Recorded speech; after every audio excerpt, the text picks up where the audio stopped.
Sam Altman दुनिया का एक अमीर तरीन आदमी बनने जा रहा है, लेकिन सैम की बहन एन ऑल्टमैन, उन्होंने उन पर बचपन में जिनसी ज्यादती के इल्ज़ामात भी आयद किए।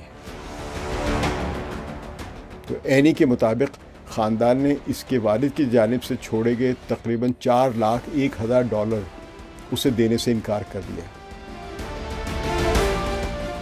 पब्लिक इमेज और ज़ाती रवैये का ये वाज़ेह तज़ाद दरहकीकत सैम ऑल्टमैन की शख्सियत का वो बुनियादी पहलू है जो इनकी दोहरी ज़िंदगी को बेनकाब करता है।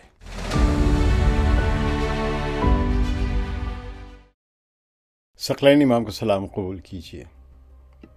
दुनिया शायद इस वक्त सैम ऑल्टमैन उसको एक इनोवेटर और जो एक ऐप है चैट जीपीटी के शरीक बानी के तौर पर उसका जिक्र कर रही है, और शायद वो दुनिया का एक अमीर तरीन आदमी बनने जा रहा है।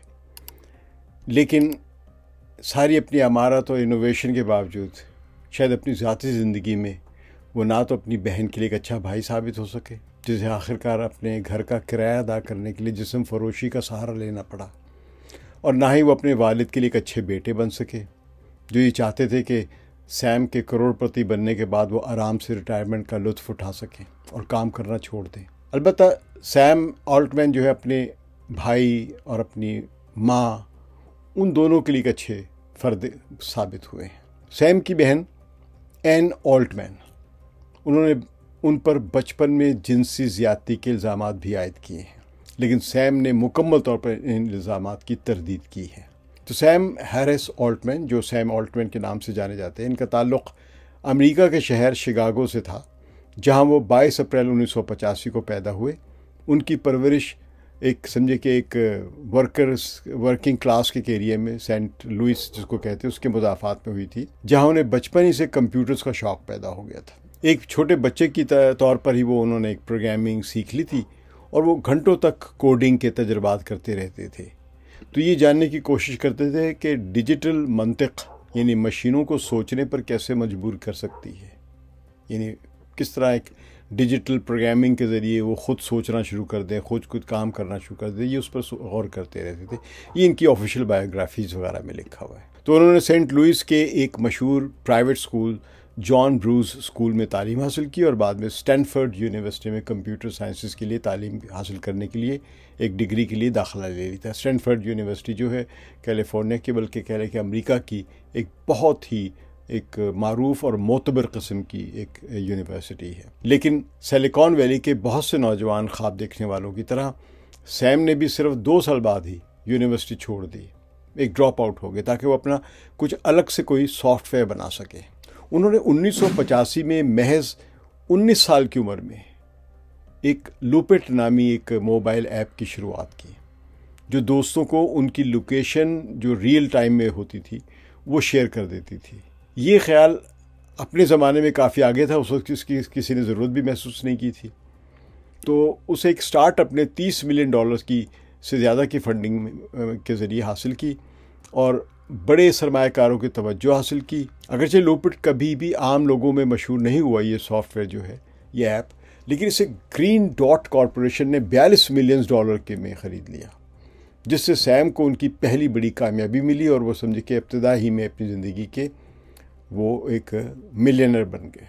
लूपिट के बाद सैम वाई कॉम्बिनेटर में चले गए, जिसे आमतौर पर YC कहा जाता है। ये एक स्टार्टअप एक्सेलरेटर है जो छोटी कंपनियों को मालियाती मदद यानी फाइनेंशियल हेल्प या इन्वेस्टमेंट करता है और रहनुमाई फराहम करता है, गाइडेंस वगैरह। तो YC ने Airbnb, ड्रॉपबॉक्स और रेडिट जैसी कंपनियों को उनके साथ यानी काम शुरू किया और उनको मदद दी, उनकी टेक्नोलॉजी की दुनिया में एक बासर क़ुव्वत बन गई इस तरह ये। तो सैम उसमें जुज़ वक्ती पार्टनर के तौर पर शामिल हुए और जल्द ही 2014 में उसके सदर बन गए।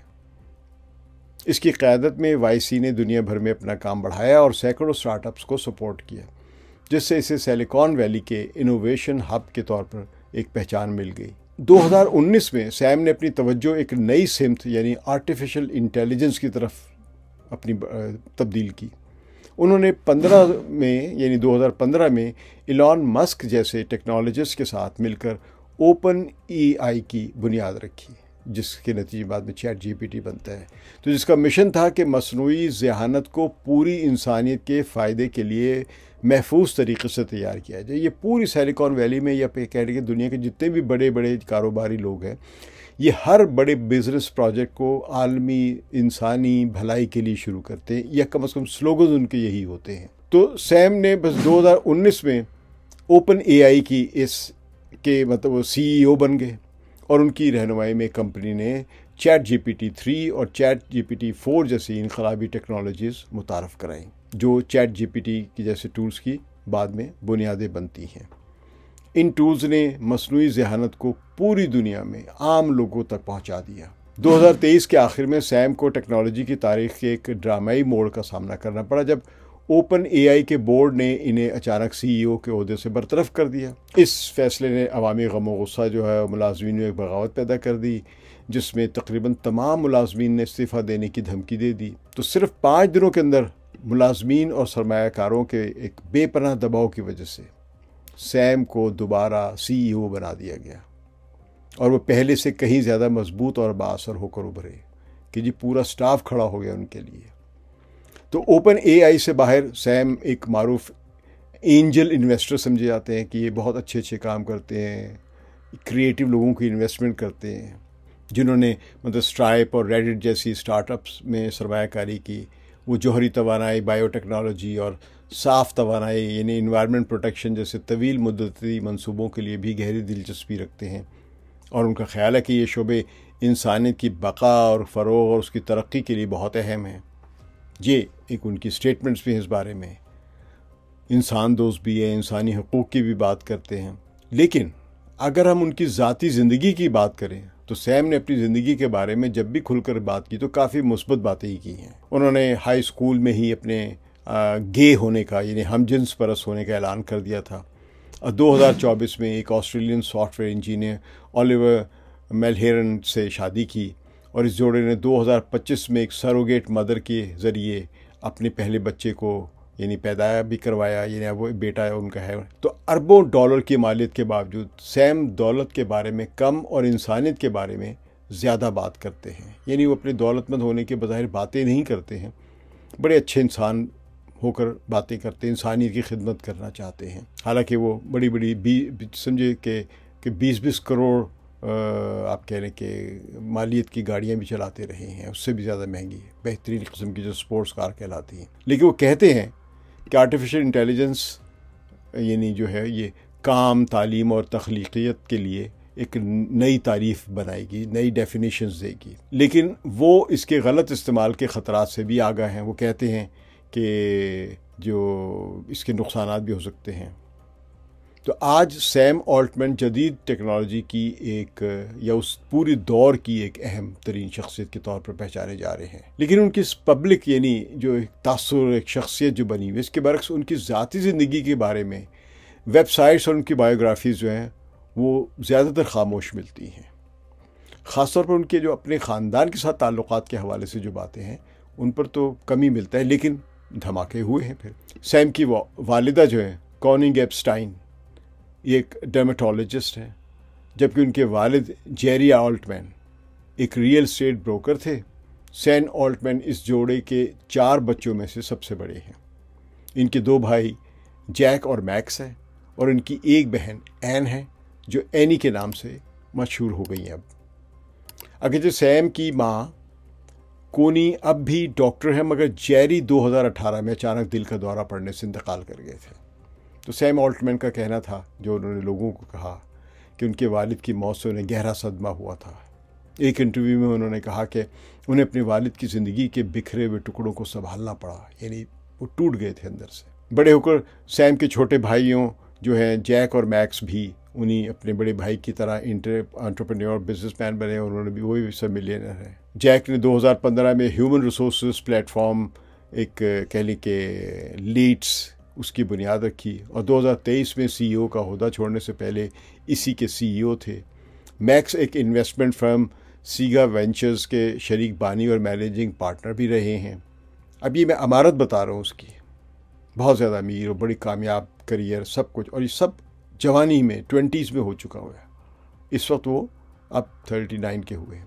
तो सैम ऑल्टमैन का अपनी बहन जो है एनी से कोई मिलना जुलना नहीं है, जो अपनी जहनी सेहत और माली मुश्किलात के बारे में खुलकर बात कर चुकी हुई है और वो पॉडकास्ट भी चलाती रही है, सोशल मीडिया पे भी एक्टिव रही है, ट्वीट्स भी करती रही है। तो एनी के मुताबिक सैम ऑल्टमैन ने कभी भी अपनी बहन की मदद नहीं की, ख़ासकर जब वो शदीद माली मुश्किलात का शिकार थी और जब वो ज़िंदा रहने के लिए बड़ी मुश्किल से किसी तरह पैसे बना पा रही थी। तो एनी के मुताबिक सैम और उनकी वालदा कोनी जो हैं, उन्होंने एनी को उसके वालिद जेरी ऑल्टमैन की विरासत से महरूम रखा।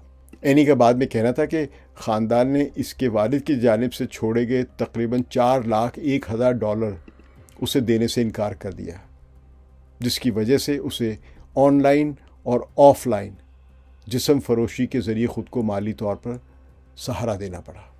अभी बहुत खौफनाक बातें हैं। एक शख्स जो अरबपति है डॉलरों में, उसकी बहन को गुर्बत की वजह से, पैसों की महरूमी की वजह से, माली मुश्किलात की वजह से इस हद तक जाना पड़ रहा है। मिलाखिर 2025 में एनी ने रियासत मिज़ूरी की एक डिस्ट्रिक्ट कोर्ट में एक मुकदमा दायर किया, जिसमें इल्ज़ाम लगाया कि सैम ऑल्टमैन ने उसके साथ उस वक्त से जिनसी ज़्यादती शुरू कर दी थी जब वो सिर्फ 3 बरस की थी। अगरचे वो 2021 से ही सोशल मीडिया प्लेटफॉर्म पर उस पर इस किस्म के इल्ज़ामात लगाती रही है। ये लोगों ने रिकॉर्ड नोट किया कि वो ये बातें 2021 से कहती चली आ रही थी, लेकिन उसे मुकदमा 2025 में किया, जनवरी में। इसकी काफ़ी सारी तफसीलात अखबारों में भी छपी थी। एनी ने यह भी दावा किया कि इस मुबैना ज़्यादती की वजह से, जो हफ्तों में कई बार होती थी, उसने एक आम ज़िंदगी के लुत्फ़ से वो महरूम रह गई, यानी उस ज़िंदगी को इंजॉय नहीं कभी कर सकी, इतनी ज़्यादतियाँ हुई इसके साथ। तो एन ऑल्टमैन, एनी जो है, उसने अदालत के अखराजात के लिए इस मुकदमे में कम से कम $75,000 हर्जाने का दावा कर रखा है और मुतालबा किया है कि इसके मुकदमे को एक ज्यूरी के सामने सुना जाए। इसके अलावा वो मुकदमे में होने वाले दीगर नुकसान की तलाफ़ी का भी मुतालबा कर रही है। सैम ऑल्टमैन, जिन्होंने 16 साल की उम्र में अपने वालिदैन को अपने गे होने यानी हमजिन्स परस्त होने की इत्तला दी थी, उन्होंने एनी के इल्ज़ामात के जवाब में एक बयान जारी किया, जिस पर उनके साथ उनकी वालदा और उनके दोनों भाई जो हैं, मैक्स और जैक, उनके भी दस्तखत हैं। तो पूरे ख़ानदान ने इन तमाम इल्ज़ामात को जो एनी ने लगाए हैं सरासर झूठ करार दिया और एनी ऑल्टमैन के ख़िलाफ़ बदनामी का मुकदमा दायर कर दिया।